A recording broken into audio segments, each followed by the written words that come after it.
Un saludo para todos mis alumnos de cuarto medio. Esta va a ser su primera clase dirigida a ustedes con todo el cariño de la profe Vivi. Vamos a comenzar a trabajar, ¿no es cierto?, con lo que son las enzimas. Nuestro objetivo de la clase va a ser determinar su función, características, clasificación y mecanismo de acción enzimática. ¿Cómo podemos definir, ¿no es cierto?, lo que es una enzima? Nosotros decimos que las enzimas son catalizadores biológicos. Cuando yo estoy hablando catalizadores biológicos, cuando yo estoy hablando de que son catalizadores, significa, ¿no es cierto?, que están acelerando las reacciones químicas. ¿Qué características normalmente tiene una enzima? Son de característica globular.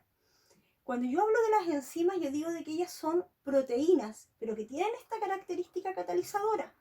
Por lo tanto, ustedes no se tienen que olvidar de que al ser proteínas, significa que están constituidas de aminoácidos.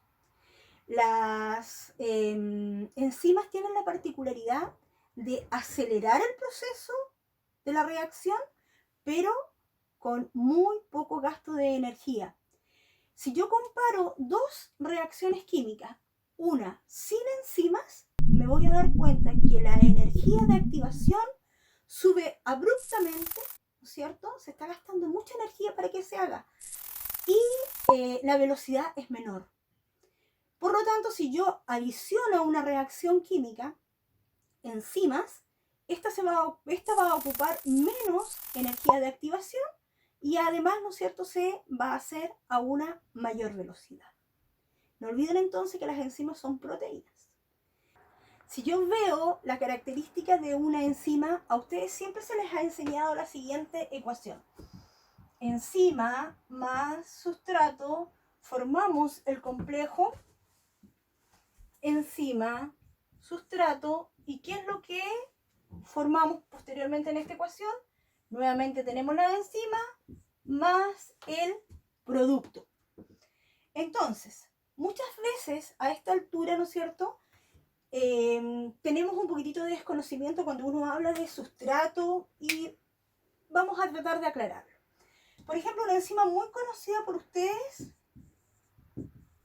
es la tialina, ¿cierto? ¿Dónde la encontrábamos? La tialina o amilasa salivar la encontramos, ¿no es cierto?, en la saliva. ¿Sobre quién actúa? ¿Cuál es el sustrato en el cual actúa, ¿no es cierto?, esta enzima? Es el almidón. ¿Qué es lo que hace la tialina sobre el almidón? Entonces, se tiene que formar este complejo enzima-sustrato, es decir, se tiene que unir la enzima que es de mayor tamaño al sustrato que sería el almidón. ¿Qué es lo que resulta de esta unión? Nuevamente es liberada la enzima. ¿Cuál enzima? La tialina, para que nuevamente actúe sobre el almidón. ¿Y qué producto generamos en este caso? Vamos a formar un disacárido, como es la maltosa. ¿Y de qué está formado este disacárido o maltosa? De glucosa más glucosa. Entonces, las enzimas tienen que actuar sobre un sustrato, se forma el complejo enzima-sustrato, por lo tanto se une la enzima con el sustrato y posteriormente la enzima es liberada para seguir actuando y los productos en formación. En el ejemplo que yo les estoy dando, el disacárido que estamos formando es la maltosa. ¿De qué está formada la maltosa? De glucosa más glucosa. Si recordamos lo que hemos visto con respecto a los procesos de replicación, transcripción y traducción del ARN, ahí vimos enzimas específicas que estaban actuando.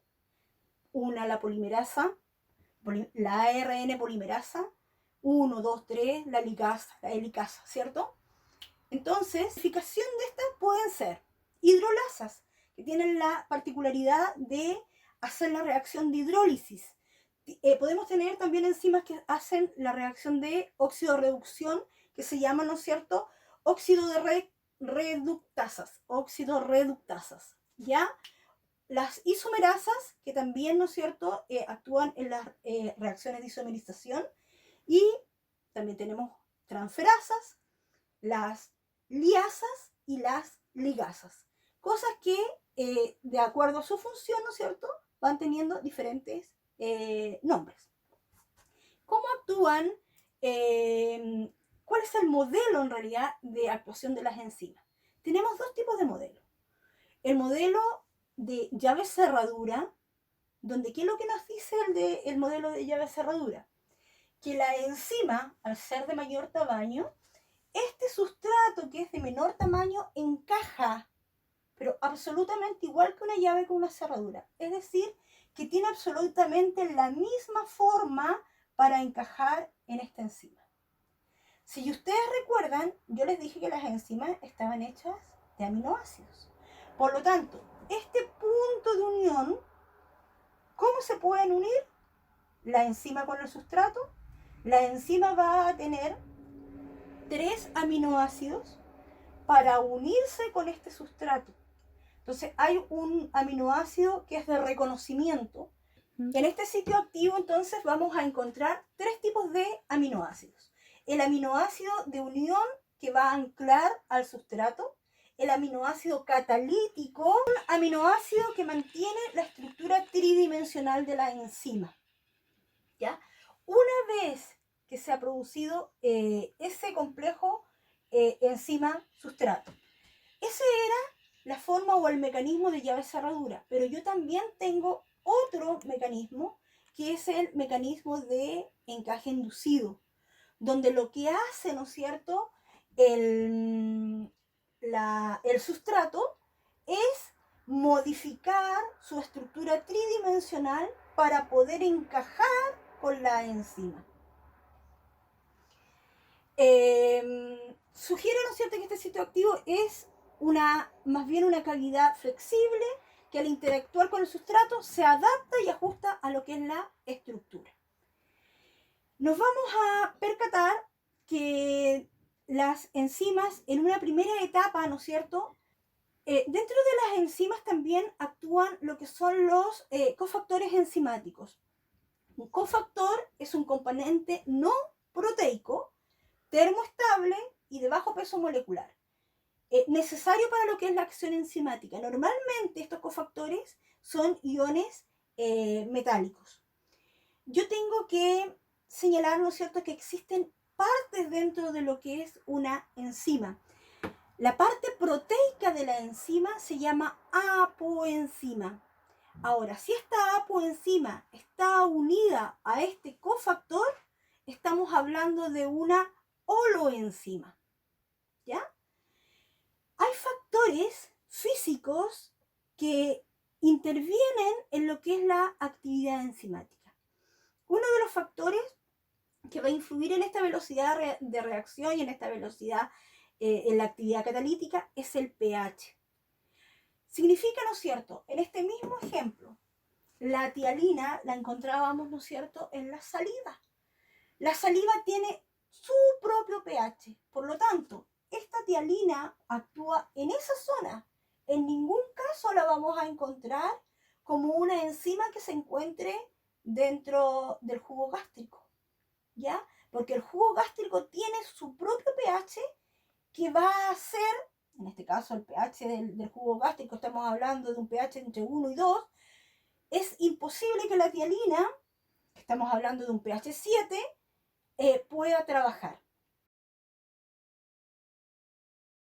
Cada segundo dentro de cada célula viviente, miles de reacciones químicas están teniendo lugar. Estas reacciones son realizadas por enzimas. Una enzima es una proteína que cataliza una reacción química, inicia la reacción, acelera el progreso de las reacciones y se asegura de que el resultado sea siempre el mismo. Estas enzimas a menudo trabajan juntas para formar rutas más largas, como el ciclo del ácido cítrico, que es una serie de reacciones químicas utilizadas por las células para generar energía de los carbohidratos. Las tareas esenciales de la vida como metabolismo, síntesis de proteína, renovación de células y crecimiento, todas están reguladas por enzimas. El poder de sostener la vida de las enzimas radica en el hecho que catalizan las reacciones en condiciones suaves de pH, temperatura y presión atmosférica. Las tasas de reacciones catalizadas son de millones a trillones de veces más rápidas que lo de las mismas reacciones no catalizadas.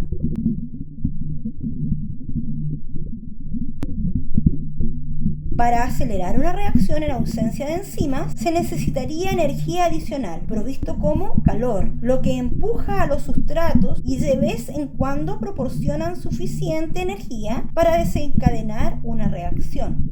En el curso de la mayoría de las reacciones se forma un estado de transición y altamente energético, a medida que los sustratos se transforman en productos. Una enzima actúa como una plantilla para la reacción. Se une a un sustrato y lo mantiene en la posición adecuada para formar el producto. Una enzima también rodea el sustrato con grupos de reactivos que estabilizan el estado de transición, haciendo que sea más fácil que ocurra la reacción. Para comprender cómo funcionan las enzimas, echemos un vistazo más de cerca a una reacción en el ciclo del ácido cítrico que es catalizada por la enzima aconitasa. La aconitasa se une a su sustrato citrato y elimina un grupo hidroxilo y un átomo de hidrógeno para formar el intermediario cis-aconitato. A continuación, agrega el hidrógeno en el hidroxilo en posiciones ligeramente diferentes para formar el producto isocitrato. En el sitio activo, algunos aminoácidos están perfectamente posicionados para reconocer el sustrato y mantenerlo en la posición óptima para que comience la reacción. Algunos aminoácidos están involucrados en el reconocimiento y la retención de sustrato. Otros aminoácidos están directamente involucrados en la catálisis. La histidina 101 actúa como un ácido al donar su protón. Gracias al entorno químico de la serina 642, puede actuar como base al aceptor el protón del sustrato. El sitio activo de la aconitasa también contiene un grupo hierro-azufre que estabiliza el sustrato electrostáticamente y ayuda a posicionarlo como los residuos catalíticos. El primer paso en la reacción es la deshidratación. En esta etapa, la histidina actúa como un ácido y protoniza el hidroxilo sobre el sustrato, lo que permite abandonar la molécula de agua. La serina actúa entonces como una base, extrayendo un átomo de hidrógeno del lado opuesto del sustrato, que forma el intermediario cis-aconitato. El cis-aconitato se voltea boca abajo y se realiza la reacción de hidratación complementaria. En este paso, la histidina toma un átomo de hidrógeno de una molécula de agua que pasa colocando nuevamente el grupo hidroxilo resultante en el sustrato. La serina luego retorna su átomo de hidrógeno y se libera al producto final isocitrato. Tengamos en cuenta que la reacción no modificó a la enzima misma, extrajo el grupo hidroxilo y un átomo de hidrógeno y luego los volvió a colocar, comenzando y terminando en el mismo estado. Este es el sello distintivo de un catalizador. Cuando termina una reacción, está listo para el siguiente, por lo que puede realizar miles de reacciones seguidas. Tengamos en cuenta también que la forma de un sitio activo suele ser flexible. Muchas enzimas rodean sus sustratos, cerrando a su alrededor para formar el ambiente perfecto para una reacción. Las enzimas son fundamentales para la vida en la Tierra, trabajando cada segundo de cada día para mantener los procesos de vida en cada célula y en cada criatura viviente del planeta.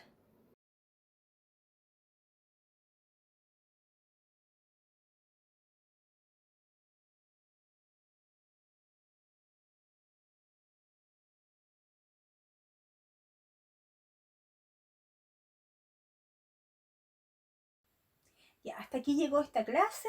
Lo que es la próxima clase vamos a ver lo que son los inhibidores competitivos y los no competitivos. Si existe alguna duda, ustedes se remiten a los comentarios del video. Los espero. Ojalá que haya sido realmente aclaratorio para ustedes y los motivo, ¿no es cierto?, seguirme viendo. Chao, que estén bien.